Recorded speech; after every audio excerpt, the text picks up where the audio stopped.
Good morning, good afternoon, good evening.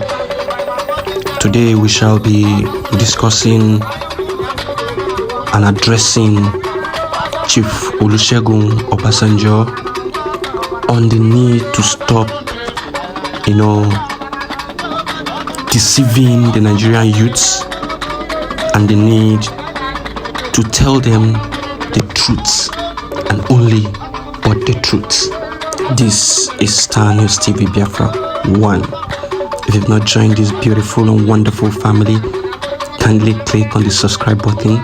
It is actually free to click on the subscribe button. If you're a lover of freedom, if you're a lover of Biafra, if you're a lover of the emancipation of the indigenous, peoples of Nigeria, you must subscribe to this wonderful family. Share, like, and comment to get to other people and lovers of freedom. Now, let's get into it. Even what we saw during the elections, Nigeria is now even more divided and more corroded than we thought. This places a deep onus on any administration following the current one to urgently facilitate the process of national moral rearmament. Chief Olusegun Obasanjo here says that the country is, fast nosediving, and it places a deep onus on the new government for, national rearmament. Now, onus means that it's like a duty, a very serious duty for the new government to, create this moral rearmament. Rearmament means to restock weapons, restock, firearms and all that. So in this situation, he's trying to say that it is the duty of the new government now to come and, create a paradigm shift in the mentality of the people, such that they begin to think towards the progress of the country. Now the question, the very one question to Chief Olusegun Obasanjo is, how do you intend achieving this? How do you intend achieving this paradigm shift in the mentality of the Nigerian people? Because you have so much, bastardized, you have so much destroyed the mentality of the people, such that the people cannot even, demand for a good governance. Whenever they come out to protest, they are being killed. So the fear is already in them that they cannot even speak out. They cannot even say their mind. They cannot even, request for good governance. They cannot even request for their welfare, their own welfare. They cannot even request, for the basic amenities that a citizen should get from the government. How do you intend to create this paradigm shift when you have already destroyed the mindset of the people, when you have already destroyed the mentality of these people? Now, Olusegun Obasanjo was the president of Nigeria for 8 good years. President of Nigeria for 8 good years. Keeping aside his military rule and all that, he was a president of Nigeria for 8 good years, and even planned to even extend it to, was it 16 years or thereabout? And he planned for the 3rd tenure, which failed. Now, from the time of Olusegun Obasanjo till now, Nigeria has been nosediving. The economy has been, failing. Everything has been dropping. During the time of Olusegun Obasanjo, there was looting. There was massive misappropriation of the Nigerian funds. There was massive embezzlement of the public funds, which in other, sane climb, once you embezzle public funds, you are going in for it. Now, look at where the problem is. Look at where the challenge is. The challenge is that the people who control the monies, the people who control the wealth of the country are the governors and the president. And these people have immunity. These people have immunity such that you cannot take them to court as long as they remain governors and presidents. So these evil people, these corrupt people that have been mismanaging the Nigerian funds, you cannot take them to court. You cannot do them anything. So the corruption is still there. You cannot fight corruption like this. And when you try to say, let us restructure, these people that are gaining from this corrupt system will not permit you to restructure. They are the ones that are also in charge of, starting the process of restructuring this country. And as such, they wouldn't want, to miss out on this juicy embezzlement of the Nigerian fund. So what do? They will never allow you to restructure the country. They will never allow restructuring of this country, and as such we remain the same way we are. And the only saving grace becomes the division of this country, becomes the creation of new countries such as the Oduduwa, such as Biafra, where you have the opportunity now to say, okay, we have a new country, we must create a new constitution, and this is what we don't want in this constitution. These are the loopholes we have seen in the Nigerian constitution. These are the loopholes we have seen in other African countries' constitution, and we must expunge these laws from our constitution and make it such a way that so long as you are a public office holder, you must be accountable to the people. You must be held responsible when you mismanage public funds. Immediately you mismanage any public fund and you are found wanting, you can and must be arrested and prosecuted for such. But without a new country, without a new government, you can never achieve that. This country has gone so bad that the people who can make this change are already in control of the government. So it now requires the youth to wake up and use force to take back this country. If you say you are taking back this country through elections, you are wasting your time. You have seen what happened before, you have seen what happened previously, and you have seen what happened currently. You cannot take back the country through election. You need force. A national reconciliation that the potential to enhance healing for aggrieved and bereaved persons across Nigeria and to assuage the youth. This must be done in sync with the imperative of national value reorientation that Nigeria requires to build a collective sense of enduring and noble values and national belonging. Okay, so Olusegun Obasanjo is advocating for national belonging and noble values and all that crap. One would expect that Olusegun Obasanjo would, demand for the release of Nnamdi Kanu, being the right thing to do, because this man has been discharged and acquitted by the court of law, competent court of law in Nigeria, 2 or 3 competent courts of law in Nigeria, and has asked the Nigerian government to pay compensation for the evil they have done and the atrocities they have committed against Nnamdi Kanu. But these people are calling for national peace, they are calling for national coherence, they are calling for all this nonsense, and still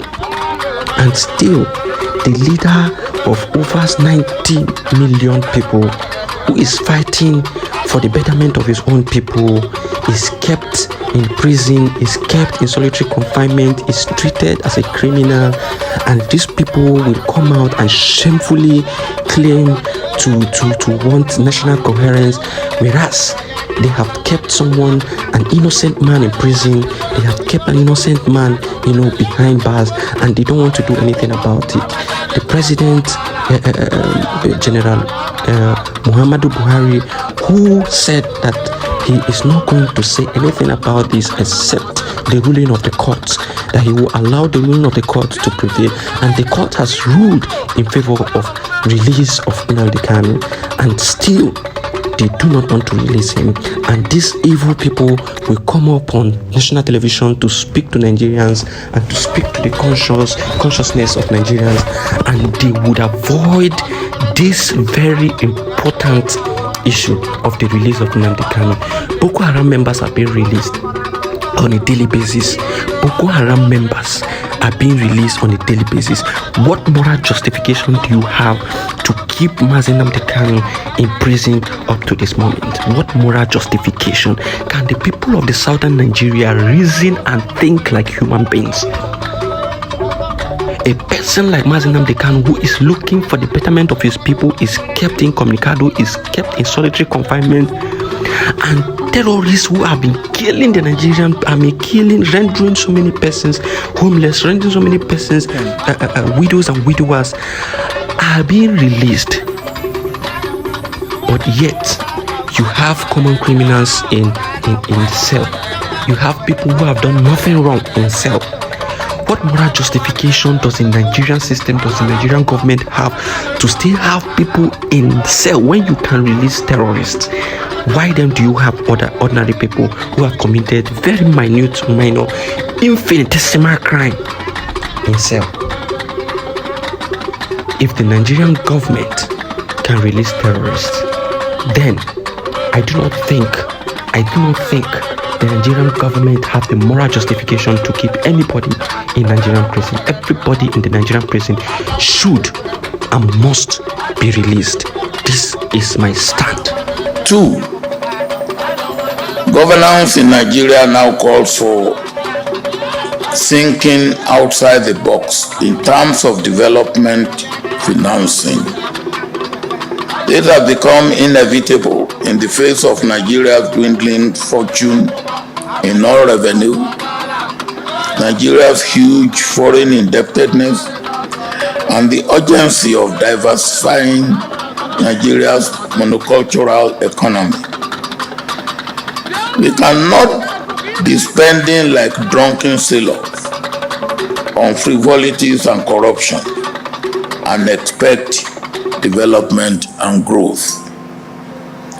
Such situation cannot take us into the 4th industrial revolution already underway or prepare us for the 5th. My experience and understanding, however, is that the money to develop and grow our economy is out there.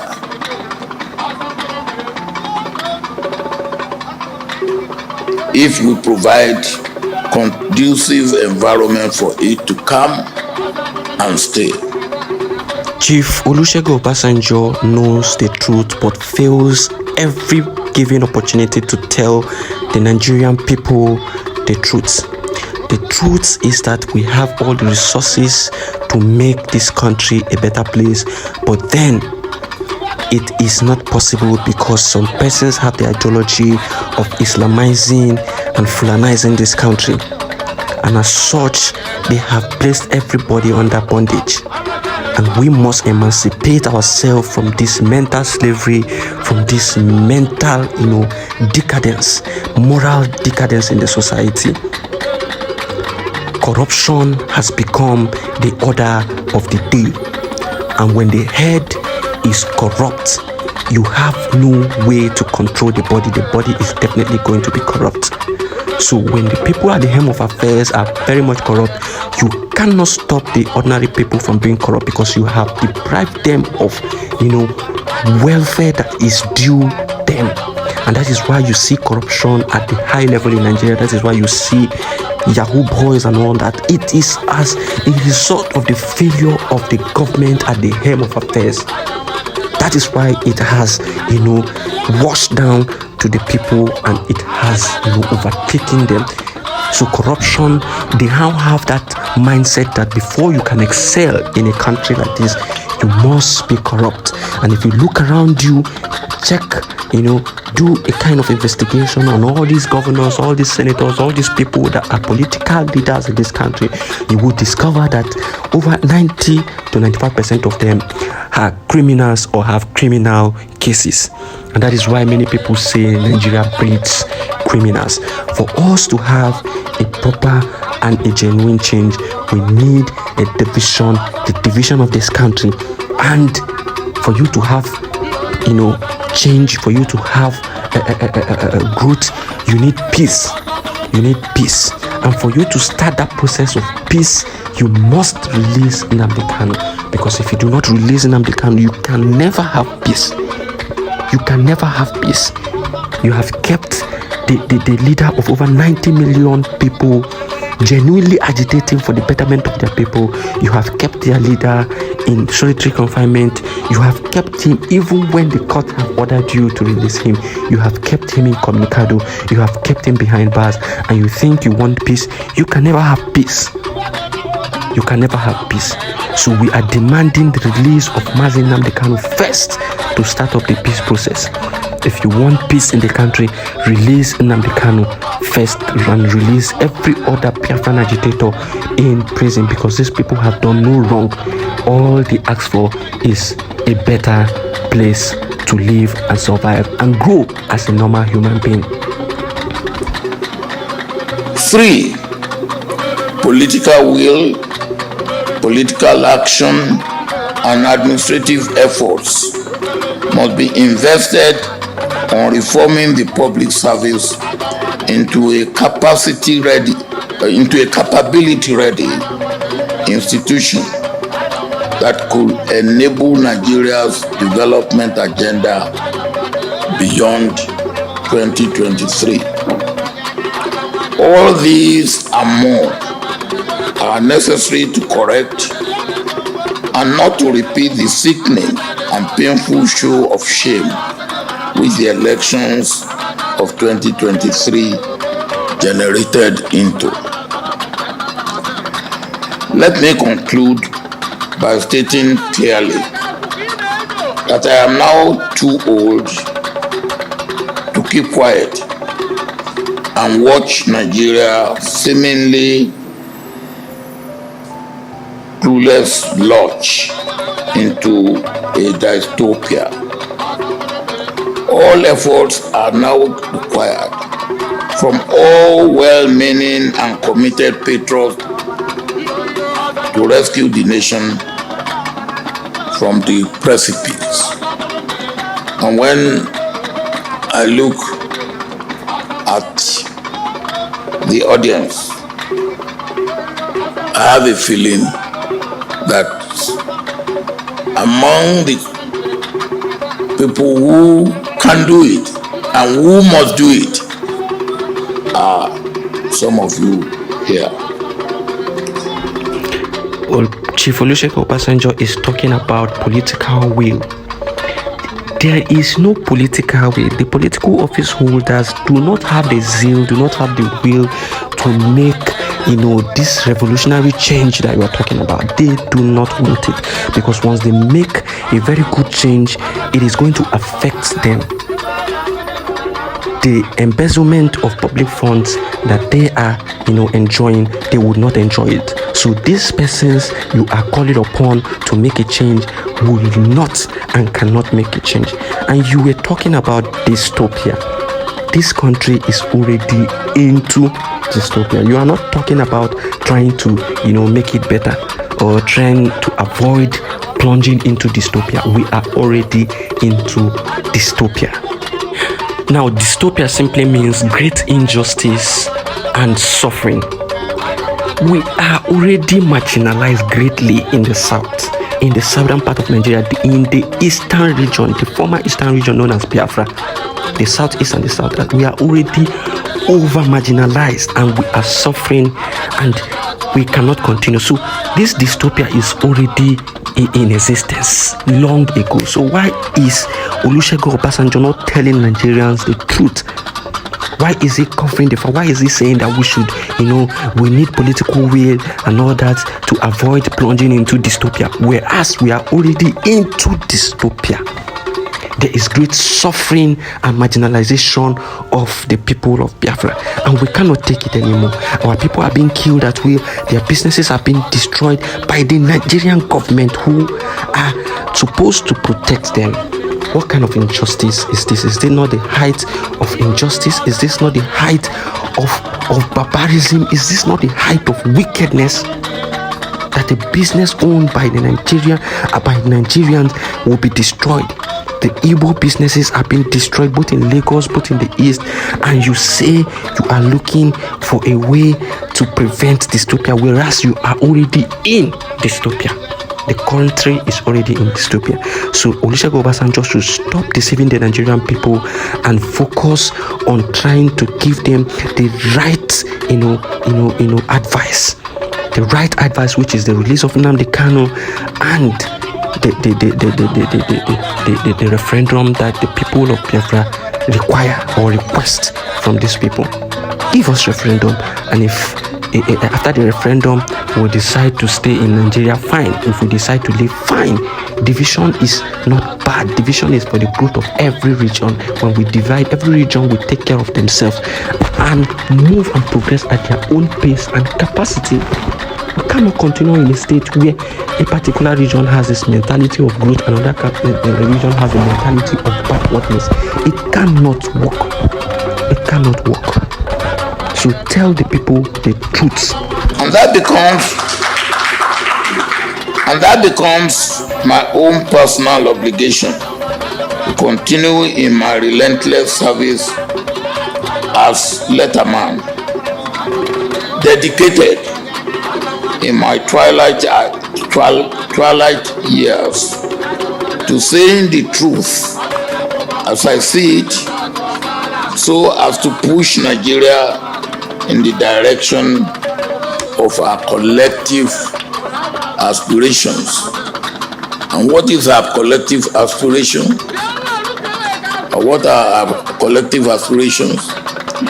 A better society where all Nigerians can become what the Almighty God has destined them to be.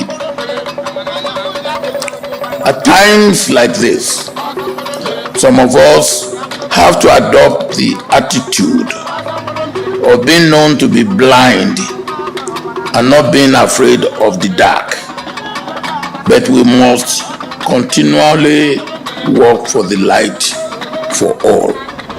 Now, this is how they go about deceiving the Nigerian youths every given opportunity. May God open the eyes of the Nigerian youths and open the eyes of Biafran youth especially to see the need to wake up and fight for their freedom. Ka Chineke na meziokwu. Ka Chineke na meziokwu. Ka Chitoku ka abịa ma meziokwu.